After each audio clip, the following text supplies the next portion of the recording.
Welcome to the DMF. I'm Justin Younts. This is part 7. While I was doing background research on the donor-conceived world, one of the people who very graciously agreed to give me lots of background information on what it's like to be donor-conceived was a woman named Donna Hall. And Donna, she learned at 40 that she was donor-conceived, earth-shattering to her.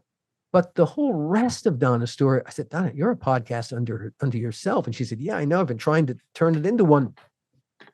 Donna's got an amazing story, but great stories need to be told the right way to be great stories. It's really easy to screw up a great story. It's really easy. Donna, ultimately, this became my second story narrative podcast, the Hall Closet. And Donna grew up in the 1990s, in a lower tier crime family outside of Philadelphia. The Halls weren't the Corleones from the Godfather movies, but they made national headlines just the same. Donna's mom, Phyllis, maybe the worst mom ever. She spent 6 months in prison for child endangerment. Her stepdad, John Hall, a true criminal mastermind, he was the Philadelphia Police Department's favorite snitch. He put more than 25 people behind bars based on confessions that John Hall concocted to mitigate his own considerable legal jeopardy. Among the people that John Hall put away, his own stepson, Herb Hack, spent 18 months in prison awaiting trial for a murder he did not commit. John Hall put a man named Walter Ogrod on death row in Pennsylvania for 24 years based on a murder Walter did not commit. When Pennsylvania finally let Walter out, they gave him $9.1 million because of their mistake. Just a week ago, a man named David Dixon, the last person sitting in prison in Pennsylvania because of a John Hall confession, was finally let go. David Dixon was in prison on a murder, serving a life sentence for murder based on a John Hall confession. Donna describes what it was like growing up in a family where one or more of the adults was committing a crime of one kind or another every single day.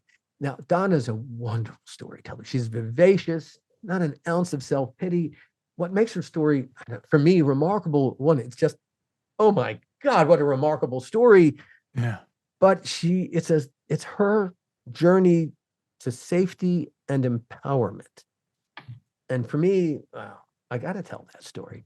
So that became the Hall Closet. I suddenly decided that my little company, Costard and Touchstone, and Costard and Touchstone Productions, it's named, in my very brief acting career, I was in 2 Shakespearean plays. I played Costard in Love's Labour's Lost, and I played Touchstone in As You Like It. And both those characters are wise fools who speak truth to power.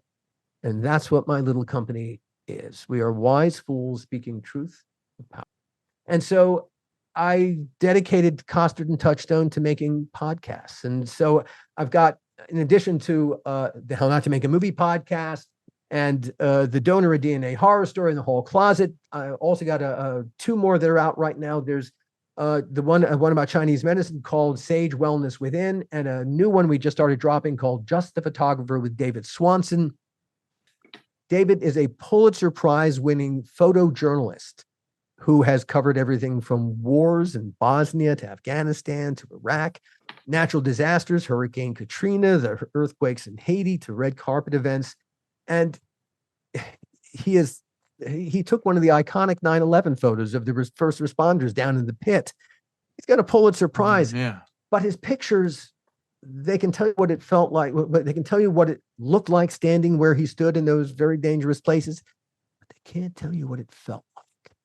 It's all about what it felt like being in these incredible places. So Costard and Touchstone, we make podcasts. Now, pretty much most of, if not all of our podcasts would make great movies or TV shows. Yeah, they absolutely would. In fact, I've got a bunch of podcasts I want to do that I originally planned to do as movies or TV shows. I'm going to do them as a podcast first. Here's the thing. A lot of the song and dance that we have to do when we go and we write the script, and then in addition to all you, sometimes if you're going to go pitch it, you got to craft a pitch now. In addition to all the other work that you got to do. All right. The whole thing that you're trying to do in this pitch, you're trying to convey from your head to their head, what's the IP? That's the point. Once they understand what the IP is, they know what they're developing or selling. That's the key. Sometimes it's hard for the creator to nail down what their IP is, but that's the key. To convey the IP. Well, in the old days, I would have gone cap in hand to knock on their door. Please, can I sell you my IP? Well, now I put the IP in the podcast. It's there on the table where everyone can see it. You all know what the IP is. And yeah, like I said, this obviously would make great movies, TV series. And so now instead of me having to go and sell it to them, these are risk-averse people in executive suites. I'm asking them to take a leap into, well, here's what the IP is, you go into development. Now they don't have to. They're going to come to me going, wow, that I know what that would be. Yeah. They're going to say, hey, I'd like to buy that from you. So you created a research and development already. And yeah. And they're going to say, this made a great movie or TV show. I'm going to go, yeah, you're right. And they're going to say, here's a check. And I'm going to look at it and go, well, that's nice, but you need to add some zeros and move the decimal point over. You have competition. Stupid. I see podcasting and storytelling in this way as a way to flip the power dynamic completely away from the money and back to the creatives, because we own everything. Yeah. We own it all. And that, I think, is the most revolutionary thing yet to be discovered about podcasting, how it's already happening. Hey, Rachel Maddow sold the Steven Spielberg is doing I just went up on the title, but yeah, it's her podcast. It's being done as a feature film. Yeah. Well, that's the template for the future, everybody.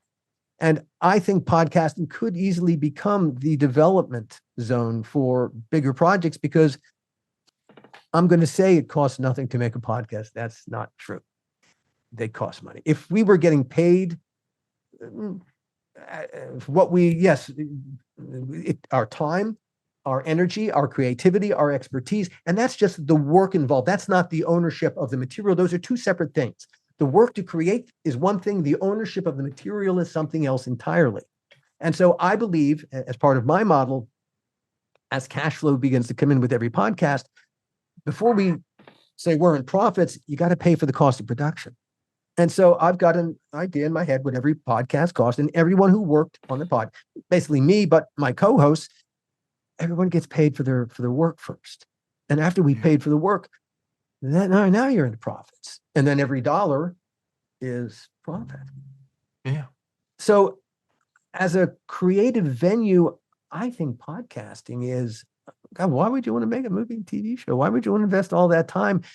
And man, you could spend years writing the script that 3 people will see, 3 executives. Exactly. Do it as a podcast. The whole world can hear. It's a good point. It's the future. The future of development is here. Holy cow, yes. Holy cow, yes. Yellow.